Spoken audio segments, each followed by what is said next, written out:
दोस्तों नमस्कार, आदाब, सत श्री अकाल। उर्मिले संवाद के इस खास एपिसोड में आपका स्वागत है। दोस्तों, नरेंद्र मोदी जी आज एनडीए के संसदीय दल यानी एनडीए के जितने कॉन्स्टिट्यूएंट्स है सबके एमपीज ने मिलकर उनको अपना नेता मान लिया। सर्वसम्मति से उनको चुना गया। तो ये फाइनल हो गया कि नरेंद्र मोदी जी तीसरी बार प्रधानमंत्री बनने जा रहे हैं और वो 9 तारीख को शपथ ग्रहण करेंगे। लेकिन दोस्तों, ये तो औपचारिकता हुई, लेकिन असल बात यह है कि कैसी सरकार होगी, कैसे वो सरकार को चलाएंगे, क्या पहले की तरह चलाएंगे, क्या उनकी जो राजनीति होगी वह संविधान के जो उसूल हैं क्या उन पर हूबहू उस पर चलेंगे, क्या वो एनडीए के प्रधानमंत्री की तरह चलेंगे या वो भारतीय जनता पार्टी के प्रधानमंत्री के तौर पे काम करेंगे जैसे वो पहले कर रहे थे दो अपने कार्यकाल में। 2014 और 2019 से जो कार्यकाल उनका शुरू होता है, उन दोनों कार्यकालों में उन्होंने कभी एनडीए यानी गठबंधन के मुख्य प्रधानमंत्री के तौर पे नहीं अपने को पेश किया या नहीं महसूस किया। वो हमेशा भारतीय जनता पार्टी के एक नेता जो प्रधानमंत्री भी है देश का, उसकी तरह उन्होंने अपने को पेश किया, हमेशा पार्टी के एजेंडे से प्रेरित रहे। लेकिन क्या वो इस बार, जबकि भारतीय जनता पार्टी को बहुमत सरकार जनता ने नहीं दिया है, यानी ये सरकार बीजेपी की नहीं है, जैसे पहले सरकार का नाम तो एनडीए जरूर होता था लेकिन वो नाम के लिए था, सरकार तो पूरी तरह बीजेपी की थी, क्योंकि 2014 के इलेक्शन में बीजेपी को 282 सीटें मिली थी, अगर मैं याद कर पा रहा हूं तो 282 सीटें, और 2019 के चुनाव में भारतीय जनता पार्टी को 303 सीटें। याद रखिए, 2014 में 282, 272 होता है बहुमत का आंकड़ा, और 303 सीटें 2019 में मिली थी, लेकिन इस बार 240 मिली हैं, यानी बहुमत नहीं है। तो इस तरह से उनको जो बहुमत आज प्राप्त हुआ है नेता के तौर पे, वो गठबंधन के नेता के तौर पे हुआ है। ये पहली दफा है। और दोस्तों, यही नहीं, मोदी जी अपने पूरे कार्यकाल में जब से वो मुख्यमंत्री और प्रधानमंत्री हैं, ये पहला मौका होगा जब वो सरकार चला रहे होंगे लेकिन उनकी पार्टी को बहुमत नहीं प्राप्त होगा, उनको गठबंधन के सहयोगियों पर निर्भर रहना पड़ेगा। जब वो गुजरात में भी मुख्यमंत्री बने थे तो भारतीय जनता पार्टी को बहुमत था, जब वो भारत के प्रधानमंत्री तब भी भारतीय जनता पार्टी का बहुमत था। वो कोई भी एजेंडा लागू करें अपनी पार्टी का, अपने कार्यक्रम में सरकार के, कोई रोकने वाला उनको नहीं था। लेकिन इस बार गठबंधन में ऐसे लोग हैं जो सवाल उठा सकते हैं और कह सकते हैं कि आपके इस एजेंडे से हम सहमत नहीं हैं। अब जैसे आज ही की बात है, तेलुगु देशम पार्टी के एक प्रवक्ता से पूछा गया कि भाई आप मुस्लिम लोगों के आरक्षण के बारे में क्या आपकी राय है। उन्होंने कहा कि बिल्कुल मिलता रहेगा हमारे यहां आंध्र प्रदेश में। लेकिन दोस्तों, आज जब नरेंद्र मोदी जी को नेता के पद पर उनको चुन लिया गया तो जो भाषण उन्होंने दिया वो बहुत महत्वपूर्ण है, और उसमें पहली दफा उन्होंने भारतीय जनता पार्टी के एक नेता के तौर पे अपने को पेश नहीं किया, बल्कि उन्होंने एनडीए के नेता के तौर पे पेश किया। उन्होंने जो जो बातें कही वो ऐसी बातें थी जो आमतौर पे वो पहले नहीं बोला करते थे।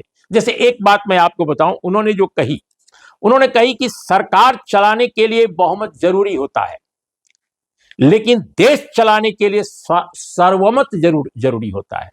सर्वमत से उनका मतलब था सर्वसम्मति। अब ये बात जो मोदी जी जैसा व्यक्ति कह रहा है, जो आमतौर पे विपक्ष की परवाह नहीं करता, जो असहमति की परवाह नहीं करता, जो आलोचना को शत्रुता मानता है, जो मानता है कि जो भी उनकी आलोचना करेगा वो उनका शत्रु होगा, वो ये व्यक्ति कह रहा है कि नहीं साहब, देश चलाने के लिए तो सर्वसम्मत की जरूरत होती है। अब हो सकता है कि ये स्पीच राइटर जो स्पीच लिखते हैं अच्छी अच्छी लोगों को गुदगुदाने के लिए, हो सकता है प्रधानमंत्री ने उसको आगे बढ़ा दिया। ठीक है जी, आज पहला दिन है, नेता आज चुने जा रहे हैं, और जब सरकार चल पड़े तो जो चाहे वो करो, ये भी हो सकता है। लेकिन एक और बात मैं कहूंगा जो बड़ा सिंबॉलिक है, कि सिंबॉलिक यह है कि एनडीए के पार्लियामेंटेरियंस की जो बैठक हुई वो सेंट्रल हॉल ऑफ पार्लियामेंट में हुई। कौन सी पार्लियामेंट? मोदी जी के कार्यकाल में बनी हुई नई पार्लियामेंट में नहीं, पुरानी पार्लियामेंट में हुई। और पुरानी पार्लियामेंट का सेंट्रल हॉल बहुत भव्य है, एक जर्नलिस्ट के तौर पे हम लोग उसमें लंबे समय से बैठते आ रहे हैं। अब तो खैर पत्रकारों के लिए अलाउ भी नहीं है संभवतः, बीच में खत्म हो गया था। अब तो वो पार्लियामेंट में पार्लियामेंट प्रोसीडिंग ही नहीं चलती, कार्रवाई नहीं चलती, सदन नहीं उसमें बैठता। तो पार्लियामेंट के ऐतिहासिक सेंट्रल हॉल में आज जब मैं आपसे बात कर रहा हूं उसके कुछ ही देर पहले खत्म हुई है मीटिंग तमाम पार्लियामेंटेरियंस की, जो एनडीए के डिफरेंट पॉलिटिकल पार्टीज के एमपी हैं नवनिर्वाचित, उन्होंने उनको नेता चुना। और सेंट्रल हॉल में केवल संविधान की प्रति होती है। वहां संविधान का वो जो ग्रंथ है बड़ा सा, वही केवल था जिस पर आकर के मोदी जी ने सर नवाया। वो अक्सर ये काम करते रहते हैं, जैसे एक बार याद है कि जब पहली बार वो चुने गए थे प्रधानमंत्री, नेता जब चुने गए थे और आए थे, तो उन्होंने पार्लियामेंट की सीढ़ियों पर सर नवा दिया था, बिल्कुल बिछ गए थे। लेकिन फिर उस पार्लियामेंट को उन्होंने छोड़ा भी और नई पार्लियामेंट बनवाई। तो आज हमने देखा कि जो नई पार्लियामेंट बनी है जिसमें प्रतीक के तौर पे सेंगोल लगाया गया है, सेंगोल की चर्चा बहुत हुई एक जमाने में जब सेंगोल लगाया जा रहा था, एक प्रतीक जिसको मौजूदा जो राजनीतिक हिंदुत्ववादी हैं वो मानते हैं कि उनकी ट्रेडिशन से जुड़ा हुआ है। लेकिन इस जो सेंट्रल हॉल में जहां बैठक हुई और जहां मोदी जी ने सर नवाया वो संविधान था, सेंगोल नहीं था। सेंगोल नई पार्लियामेंट में था और सेंट्रल हॉल में सिर्फ संविधान था।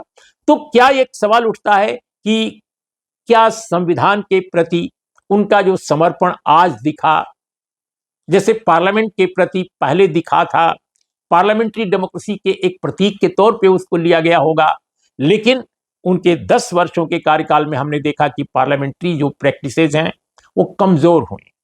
पार्लियामेंट्री जो कमेटीज हैं उनकी हैसियत कम की गई। पार्लियामेंट में जो फैसले लिए गए, सरकार द्वारा जो एक्ट लाए गए, सरकार द्वारा जो ऑर्डिनेंसेज लाए गए, सरकार द्वारा जो संकल्प पेश किए गए, सरकार द्वारा जो फैसले अलग अलग मुद्दों पर लिए गए, उसमें जो पार्लियामेंट्री जो कमेटीज हैं उनमें अनेक मसले जो जाने चाहिए थे वो नहीं भेजे गए और जो रिकमेंडेशन आया सरकार उस पर भी बैठ गई। अनेक ऐसे रिकमेंडेशन मैं बता सकता हूं। तो ये सवाल बार बार विपक्ष उठाता रहा किसी भी मुद्दे पर कि इसको आप ज्वाइंट पार्लियामेंट्री कमेटी के तहत ले जाइए, आप वो कहता था इसको आप सेलेक्ट कमेटी में भेजिए, इसको आप पार्लियामेंट की इस कमेटी के सामने भेजिए और तब इस पर कानून बनाइए ताकि लोग उस कानून के मसवदे पर बात कर सकें, लोग बैठ करके और ठंडे दिमाग से सोच सकें। लेकिन सरकार लगातार इन चीजों को खारिज करती रही। तो इससे लगता है कि जो 10 वर्षों में जो पार्लियामेंट्री जो प्रोसीजर है, जो पार्लियामेंट्री डेमोक्रेसी में जो बहुत जरूरी है, उसे कमजोर किया गया। तो क्या इस बार जब वो एक पार्टी के नेता नहीं है केवल, बल्कि एक अलायंस के नेता के तौर पे उनको प्रधानमंत्री का पद मिल रहा है, अलायंस के, तो क्या अलायंस के नेता के तौर पे जो उनको अपने पॉलिटिकल जो कॉन्ट्रडिक्शंस को हल करना है उसको क्या वो बेहतर ढंग से हल कर पाएंगे? क्योंकि उनकी आदत नहीं रही है। वो तो सर्वशक्तिमान नेता के तौर पे शुरू से ही उभरे, जब वो गुजरात में थे तब भी और जब दिल्ली में आए तब भी। उनको वाजपेयी जी की तरह गैर बहुमत वाली सरकार नहीं थी। भारतीय जनता पार्टी को बहुमत कभी नहीं था जब वाजपेयी सरकार के प्रधानमंत्री थे, हमेशा उनको एनडीए के तौर पे एनडीए 2 वगैरह करना पड़ा था। तो ऐसी स्थिति में क्या ये जानना बहुत इंपॉर्टेंट होगा कि क्या मोदी जी वाकई अपनी शैली में बदलाव करेंगे? क्या उनके लिए सेंगोल उतना महत्वपूर्ण नहीं होगा जितना संविधान? क्योंकि हाल के वर्षों में वो जो संविधान के नाम पर कहते रहे हैं, लेकिन उनके काम करने में, उनकी प्रैक्टिस में वो बिल्कुल उलट रहा है। अनेक संवैधानिक मूल्यों की अवहेलना की गई है 10 वर्षों में। तो उनके आज के बयानों में भी बहुत कॉन्ट्रडिक्शन दिखता है। एक तरफ वो कहते हैं कि सरकार चलाने के लिए बहुमत जरूरी है, दूसरी तरफ कहते हैं कि देश चलने के लिए सर्वसम्मत, और उसके साथ जोड़ते हैं कि देश चलाने के लिए सर्वमत जरूरी है। लेकिन जिस तरह वो विपक्ष पर हमलावर आज होते हैं वह भी अद्भुत है। अब वो कह रहे हैं जिसकी कोई जरूरत आज नहीं थी, वो कह रहे हैं कि बीते 3 चुनाव में कांग्रेस को जितनी सीटें मिली हैं उतनी तो हमें सिर्फ इस एक चुनाव में मिली हैं, यानी 2024 के चुनाव में 240 वो गिन रहे हैं कांग्रेस पार्टी को मिली हुई सीटें 2014 में, 2019 में और 2024 में। तो कह रहे हैं इनको तो 100 भी पूरा नहीं हुआ। अब आज ही के दिन विपक्ष पर इतना टूट पड़ना, जबकि सच यह है कि जनता ने आपको जनादेश नहीं दिया, आपको बहुमत नहीं दिया है। आप 2 बार के प्रधानमंत्री हैं, 2 बार आपकी सरकार रही है, लेकिन यह सच है कि इस चुनाव में आपको बहुमत नहीं दिया जनता ने, और इसीलिए आप दूसरों पर निर्भर हैं। अपने कुछ नए सहयोगियों पर, कुछ पुराने सहयोगियों पर आप निर्भर हैं। लेकिन आज के भाषण में प्रधानमंत्री जी ने जो विपक्ष के प्रति एक कटुता दिखाई, वो मुझे लगता है कि पहले दिन उनको नहीं दिखानी चाहिए थी। और यह बताता है कि जो एक राजनीतिक मिजाज है, अभी देखना यह होगा कि अलायंस को कैसे वो टैकल करते हैं, एक गठबंधन की राजनीति को कैसे वो संबोधित करते हैं। बहुत कुछ निर्भर करेगा इस सरकार का भविष्य और सरकार की नीतियों के इंप्लीमेंटेशन का भविष्य। तो ये मुझे लगता है कि कुछ आज संकेत इस तरह के मिले कि प्रधानमंत्री जी एक तरफ कुछ कह रहे हैं और दूसरी तरफ उसके उलट भी कुछ कह रहे हैं। अब उदाहरण के तौर पे उन्होंने बड़ी अच्छी बात कही, वो हमेशा बहुत ही शानदार जुमले तलाशने और जुमलों को क्वाइन करने के एक तरह से माननीय प्रधानमंत्री उस्ताद हैं। न्यू इंडिया, एन से न्यू इंडिया, डी से क्या हुआ, डेवलप्ड इंडिया, और ए से क्या हुआ, एस्पिरेशनल इंडिया। तो ये सब भी बातें कही, लेकिन साथ में ये भी कहा कि पिछले 10 सालों में हमने जो भी किया वो तो एक ट्रेलर था, हमें उस काम को और आगे और तेजी से बढ़ाना है। सवाल इस बात का उठता है कि 10 वर्षों में सरकार ने जो किया उसमें अगर कुछ अच्छा था तो बहुत कुछ गड़बड़ भी था। तो क्या मोदी जी ये कहना चाहते हैं कि जो कुछ उनकी सरकार ने गड़बड़ भी किया वो एक ट्रेलर था, या जो कुछ अच्छा किया वो एक ट्रेलर था? क्या वो रैपिड प्राइवेटाइजेशन जारी रखना चाहेंगे? जिस तरह से निजीकरण हुआ है, जिस तरह प्राइवेटाइजेशन के कारण आरक्षण खत्म किया गया है दलित, आदिवासी, ओबीसी का, जिस तरह से गरीबों की संख्या इस देश में बढ़ी है, 80 करोड़ लोगों को अनाज देना पड़ता है 5 किलो, 80 करोड़ लोगों को। अगर आप कहते हैं कि नहीं साहब हमने गरीबी दूर की है, तो फिर लोगों को रोजगार नहीं मिला, लोगों को राशन मिला। आप कहते हैं कि हमने जो पॉवर्टी लाइन के नीचे लोग हैं उनकी संख्या कम की है, लेकिन कैसे ये माना जाए जब इतने सारे लोगों को राशन देना पड़ रहा है? तो राशन क्या केवल वोट के लिए देना पड़ रहा है, या लोगों के खाने के लाले पड़े हुए हैं?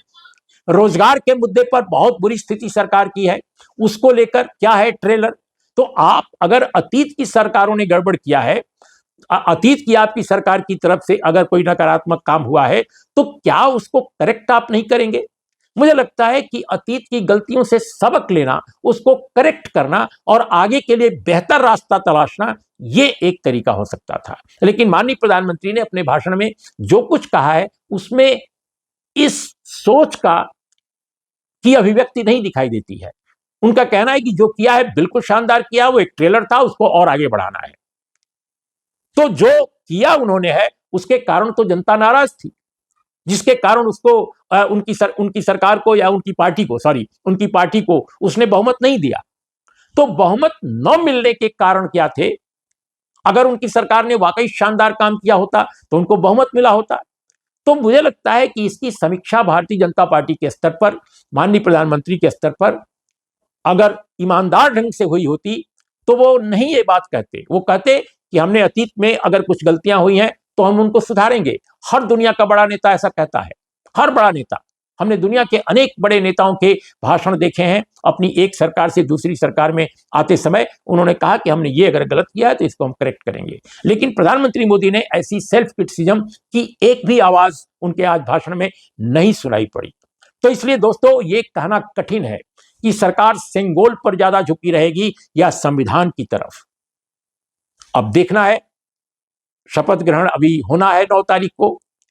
9 तारीख के बाद सरकार को काफी वक्त मिलेगा जब लोग उसको जांचेंगे, परखेंगे और देखेंगे कि सरकार कैसे काम कर रही है। तो दोस्तों हमने आज के दिन की समीक्षा आपके सामने पेश की। हम इस तरह की समीक्षाएं पेश करते रहेंगे। नमस्कार, आदाब, सत श्री अकाल।